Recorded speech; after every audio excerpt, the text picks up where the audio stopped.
Hi guys, good afternoon, welcome back to my vlog. आज का vlog काफ़ी दिनों के बाद आ रहा है, आई नो। और आज का व्लॉग बहुत स्पेशल होने वाला है। आज है 5 मार्च 2026। तो आज हमारी सुबह ट्रेन थी देहरादून से दिल्ली के लिए सुबह 4 बजे की। वो मैं क्लिप्स थोड़ी बनाई है मैंने, तो मैं वो ऐड कर दूँगी। और अभी हम लोग रुके हुए आर्मी का आराम गृह, तो हम लोग वहाँ रुके हुए थे। वहाँ हमने रेस्ट वगैरह करा। तो अब हमारा ट्रेन का टाइम हो रहा है, जो कि हमारी है दिल्ली से भुवनेश्वर के लिए। हम जा रहे हैं जगन्नाथ महाप्रभु के दर्शन करने के लिए उड़ीसा। सो ये हमारी फैमिली ट्रिप होने वाली है, जिसमें कि मम्मी, पापा, भाई, मैं, हम चारों जा रहे हैं। Let's go. जो होगा मैं आपको बताऊंगी। सो गाइज, हमारी ट्रिप स्टार्ट हो चुकी है फाइनली न्यू दिल्ली से भुवनेश्वर के लिए। और अभी टाइम हो रहा है 5:20 और हम पहुंचेंगे कल शाम को 5 बजे भुवनेश्वर पे। तो ये सफ़र रहने वाला है 24 घंटे का। ये है व्यू, अभी अच्छे से नहीं दिख रहा है, बाद में दिखाऊंगी। आ चुका है हमारा शाम का नाश्ता। नाश्ते में है कचौड़ी, कपकेक्स, नमकीन, ये कुछ ड्राई फ्रूट पिस्ता मिठाई वगैरह है, और ये तो कपकेक्स हैं। और हमें मिले हैं टी बैग और शुगर। सो अभी करते हैं इसको एंजॉय। Let's go.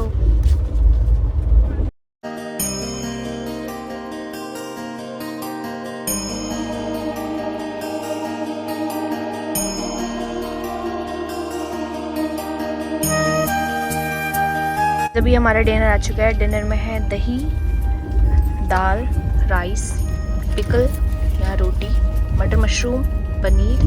यहाँ चल रहा है मैच और सब ये डिनर एंजॉय कर रहे हैं। एक बार हाई कर दो। कैसा लग रहा है? कैसा है खाना? मम्मी कैसा लग रहा है? सो गाइस, अभी करते हैं डिनर और उसके बाद आपसे मिलते हैं।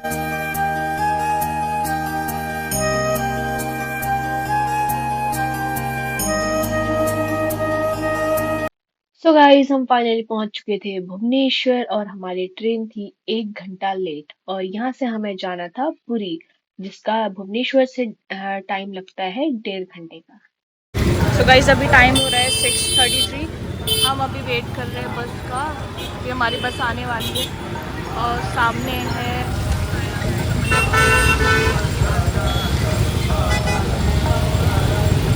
तो अभी करते हैं वेट और उसके बाद हम जाएंगे पुरी की तरफ। Let's go. So guys, finally we got our bus और अब हम जा रहे हैं पुरी की तरफ। So guys, we have finally reached Puri. अभी हम यहाँ हैं पुरी बस स्टैंड में और अब हमें देखने हैं रूम्स और अभी हम रूम्स में जाएंगे। सो लेट्स गो, अभी देखते हैं। सो गाइस, हमें रूम वगैरह मिल गया था। फ्रेशन अप होने के बाद हम गए डिनर करने के लिए, बट 11 बजे मार्केट पूरी बंद हो जाती है, तो मेक श्योर आप 11 बजे से पहले अपना डिनर वगैरह कर ले। फाइनली हमें एक दुकान दिखी जहाँ पे हमने डिनर वगैरह करा और उसके बाद हम आ गए थे थर्ड डे बीच पे। हमने पिक्चर्स वगैरह क्लिक करी और उसके बाद हम चले गए थे अपने रूम पे, क्योंकि दूसरे दिन जाना था दर्शन के लिए। So guys, it's 6:30 in the morning और अभी हम लोग जा रहे हैं मंदिर परिसर की ओर। सामने हम आ रहे हैं बीच और आज मौसम भी बहुत अच्छा हो रहा है। जैसे कल बहुत गर्मी थी, तो आज आप देख सकते हैं मौसम बहुत अच्छा है, ठंडी ठंडी हवाएं चल रही हैं। और अभी यहाँ से मंदिर बहुत पास में है। सो लेट्स सी, देखते हैं पैदल जाते हैं या फिर ऑटो वगैरह में बात करते हैं, क्योंकि हमें रास्ते तो पता नहीं है। तो मेरे पापा भी बात कर रहे हैं यहाँ पे ऑटो वगैरह में। लेट्स सी, जो भी होता है आपको दिखाऊंगी मैं। सो गाइस, लेके प्रभु का नाम हम चले गए हैं मंदिर परिसर की ओर।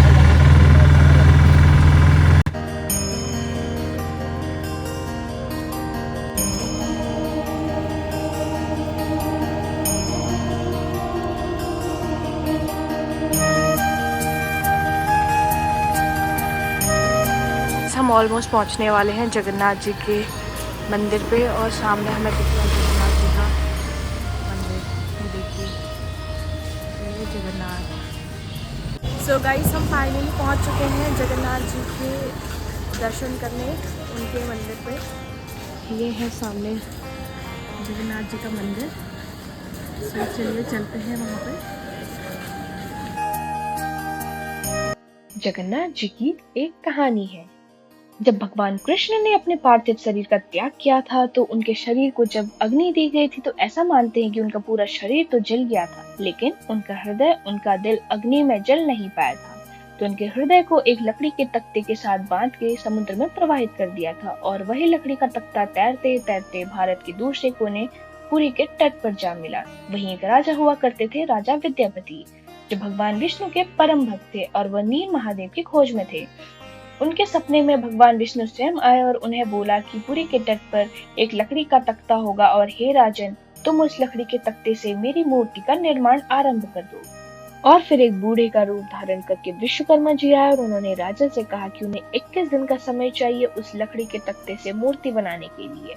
उस कक्ष से सिर्फ हथौड़े, छेने, लकड़ी के ठक ठक की आवाज आती थी। 15 दिन के बाद जब रानी गुंडीचा उस कमरे के पास गई तो उन्हें कुछ आवाज नहीं आई। उन्हें डर था कि कहीं वह शिल्पीकार भूख प्यास के कारण मर न गया हो, और उन्होंने राजा से कहा कि उस कक्ष का दरवाजा खोले और उस शिल्पीकार का हाल चाल लें। जैसे ही राजा ने वह दरवाजा खोला, शिल्पीकार वहां से गायब हो गया था। भगवान जगन्नाथ, माता सुभद्रा और बलभद्र जी की मूर्तियां अधूरी रह गई थी, जो कि बिना हाथ पैर की थी। इसलिए आज भी हमें मंदिर में जो मूर्तियां दिखती हैं वह अधूरी हैं। और यह भी मानते हैं कि जो श्री कृष्ण का हृदय था वो आज भी ब्रह्म पदार्थ के रूप में श्री जगन्नाथ जी की मूर्ति के अंदर है, जो कि जीते जागते हमारे मंदिर में विराजमान है। सो गाइस फाइनली हमने महाप्रभु जगन्नाथ जी के दर्शन कर लिए हैं। आप पीछे देख सकते हैं, मेरे पीछे है जगन्नाथ प्रभु का मंदिर। और यहाँ पे जो ध्वजा लहरा रहे हैं उनकी 3 विशेषताएं हैं। पहली, जो हवा में ध्वजा लहरा रहे हैं वो हमेशा हवा की विपरीत दिशा में लहराते हैं। दूसरी, ध्वजा के 3 रंग हैं, लाल, पीला और सफेद। जो लाल रंग है वो माँ सुभद्रा को दर्शाता है, सफेद रंग बलराम जी को और पीला रंग जगन्नाथ जी का प्रतीकात्मक है। तीसरी विशेषता, हर दिन शाम को 5 बजे इस ध्वजा को बदला जाता है और माना जाता है कि हर दिन अगर ध्वजा बदला नहीं जाएगा तो मंदिर 18 वर्ष के लिए बंद हो जाएगा। इसी ध्वज के ऊपर एक चक्र है जिसको नील चक्र कहा जाता है। यह नील चक्र अस्त धातु से बनाया गया है और इसे भगवान श्री कृष्ण का सुदर्शन चक्र भी माना जाता है। और इसकी यह खासियत है कि आप जगन्नाथपुरी धाम के किसी भी कोने से देखोगे तो आपको ऐसा लगेगा कि आप सामने से इसको देख रहे हैं। और यहाँ पे आप जो मंदिर देख रहे हैं वह गर्भगृह, जहाँ पे भगवान स्वयं विराजमान है। उससे पहले है भजन मंदिर, जहाँ पे भगवान के भजन कीर्तन होते हैं। और उससे पहले है भोग मंदिर, जहाँ भगवान को भोग लगाए जाते हैं।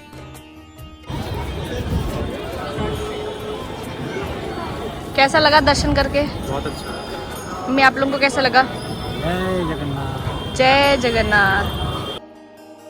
जगन्नाथ जी में प्रवेश करने के 4 द्वार हैं और आप जो मेरे सामने देख रहे हैं यह पूर्व द्वार, जिसे मुख्य रूप से सिंह द्वार भी कहा जाता है और जहाँ से दर्शनार्थी दर्शन करने के लिए जाते हैं। सिंह द्वार के सम्मुख आप जो देख रहे हैं इसे अरुण स्तंभ कहते हैं। अरुण स्तंभ इसे इसलिए कहते हैं क्योंकि ये स्तंभ कोणार्क के सूर्य मंदिर से लाया गया था, जो कि भगवान सूर्य का वाहन चालक है। सो गाइज अब चेंज वगैरह करने के बाद अब हम जा रहे हैं बेड़ी हनुमान, और अब देखते हैं यहाँ से अगर हमारे को लिफ्ट वगैरह मिलती है या कैब वगैरह मिलेगी तो फिर चलते हैं उसमें। सो गाइज अब हम जा रहे हैं अपने लोकल गाइड भैया के साथ। वो हमें दिखाएंगे यहाँ लोकल पुरी में जितने भी सारे मंदिर वगैरह है या फिर जो भी प्लेसेस वगैरह हैं, ओमकारेश्वर, बेड़ी हनुमान, गुप्त वृंदावन, वो सब चीज़ें दिखाएंगे और आपको भी ले चलते हैं भैया के साथ और आपको भी दर्शन करवाएंगे और घुमाएंगे। So let's go.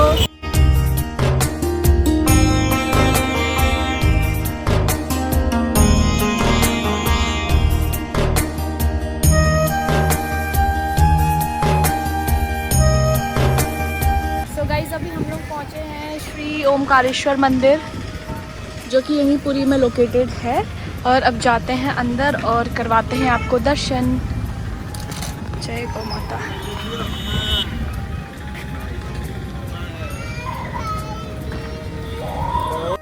पुरी से लगभग 6.5 किलोमीटर की दूरी पर स्थित है ओमकारेश्वर मंदिर, जो कि भगवान शिव का प्राचीन मंदिर है। ये मंदिर शांत वातावरण में स्थित है। मंदिर के बाहर प्रवेश द्वार पे भगवान शिव की एक विशाल मूर्ति है और मंदिर के अंदर एक विशेष कक्ष पर 108 ज्योतिर्लिंग स्थापित है, जहाँ पर आप शांति पूर्वक पूजा कर सकते हैं। मंदिर परिसर में भगवान विष्णु, माता लक्ष्मी, नरसिंह भगवान, पंचमुखी हनुमान, राधा कृष्ण जी की प्रतिमाएं और भगवान नागराज की पूजा के लिए एक अन्य स्थान है। मंदिर की दीवारों पर देवी देवताओं की सुंदर चित्रकारी की गई है, जो कि इसकी भव्यता को और भी बढ़ाता है। सो गाइस, अभी हमने करे ओमकारेश्वर जी के दर्शन। यहाँ पे 108 शिवलिंग है जो जगह जगह के, जैसे केदारनाथ, ओमकारेश्वर और जितने भी शिव टेम्पल होते हैं सब जगह के यहाँ पे शिवलिंग है। तो हम एक ही बार में सारे दर्शन कर सकते हैं।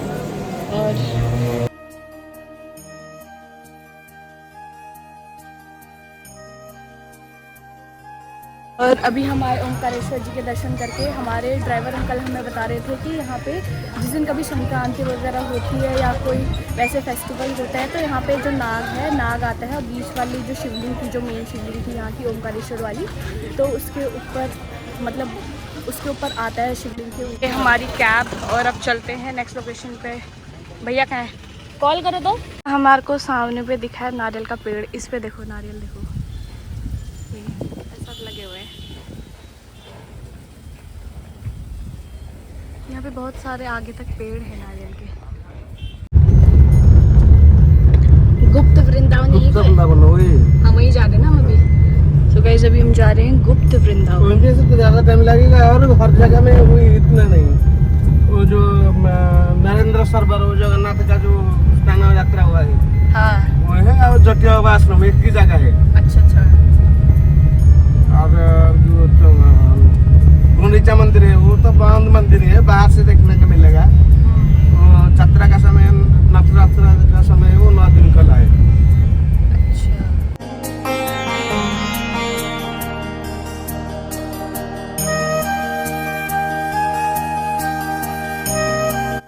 Now we have reached Gupta Vrindavan, also known as Shri Gaur Vihar Ashram, Puri. जय श्री राधे।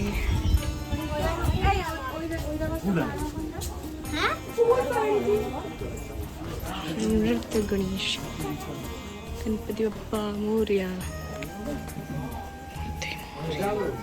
यहाँ पे आप 10 रुपीज़ एंट्री फीस ले सकते हैं और आते ही हमारे सामने है जगन्नाथ भगवान जी की मूर्ति। पुरी के गौर विहार आश्रम को गुप्त वृंदावन या फिर माता मठ के नाम से भी जाना जाता है। ये आश्रम लगभग 150 वर्ष पुराना है और भगवान श्री कृष्ण, राधा जी, श्री चैतन्य महाप्रभु, भगवान शिव, माता लक्ष्मी, नरसिंह जी, हनुमान जी आदि शंकराचार्य जी जैसे प्रमुख देवताओं और संतों की भव्य मूर्तियों के लिए प्रसिद्ध है। आश्रम में भगवान श्री कृष्ण की अनेक लीलाओं को जीवंत रूप में दर्शाया गया है। सो अब चलते हैं।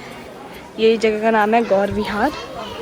सो लेट्स गो नाउ, क्योंकि हमें अभी बहुत सारी जगह कवर करनी है और उसके बाद हमारे को दोबारा जगन्नाथ जी में भी जाना है। ये देखिए, तो इसलिए भी चलते हैं फटाफट। हमारे गाइड भी हमारा इंतज़ार कर रहे होंगे। Let's go.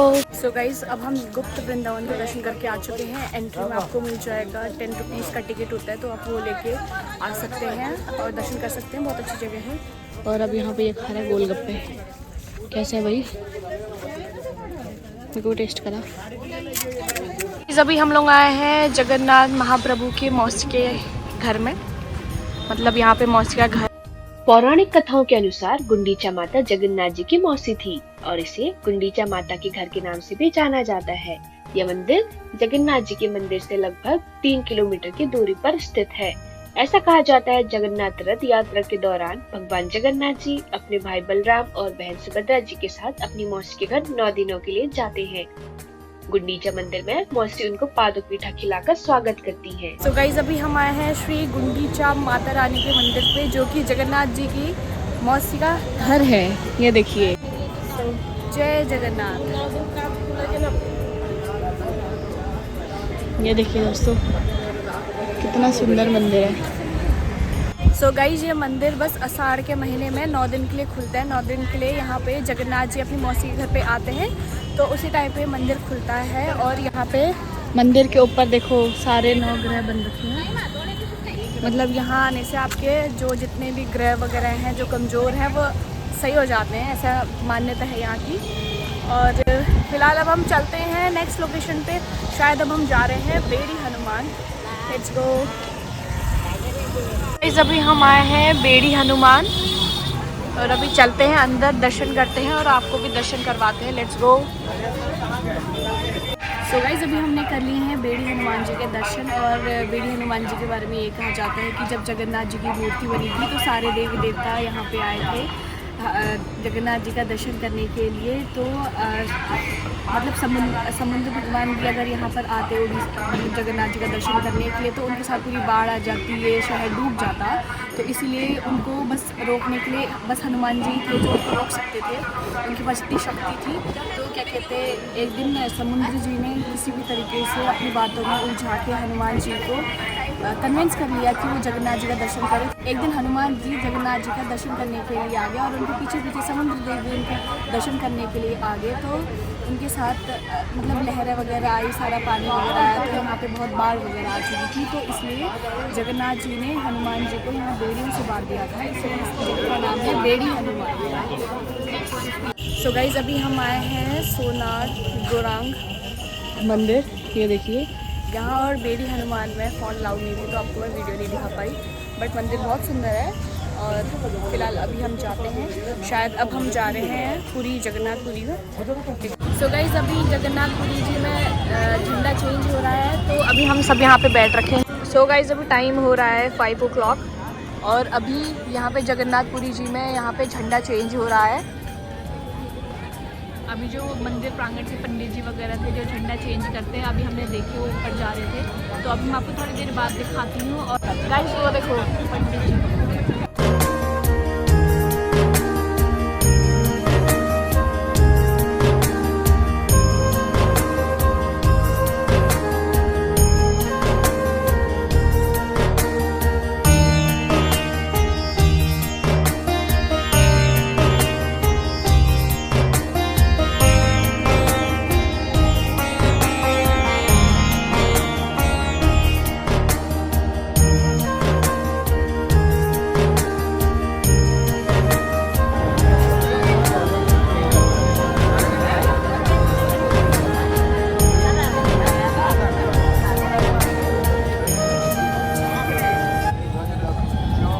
रांची से आए हुए सभ्य कुमारी बसंती कुमारी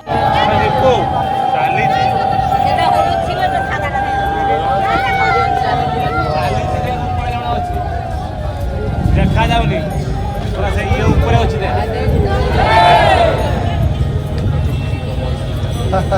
सो गाइस फ्लैग वगैरह चेंज हो चुका है और अब हम जा रहे हैं प्रभु जी का महाप्रसाद ग्रहण करने।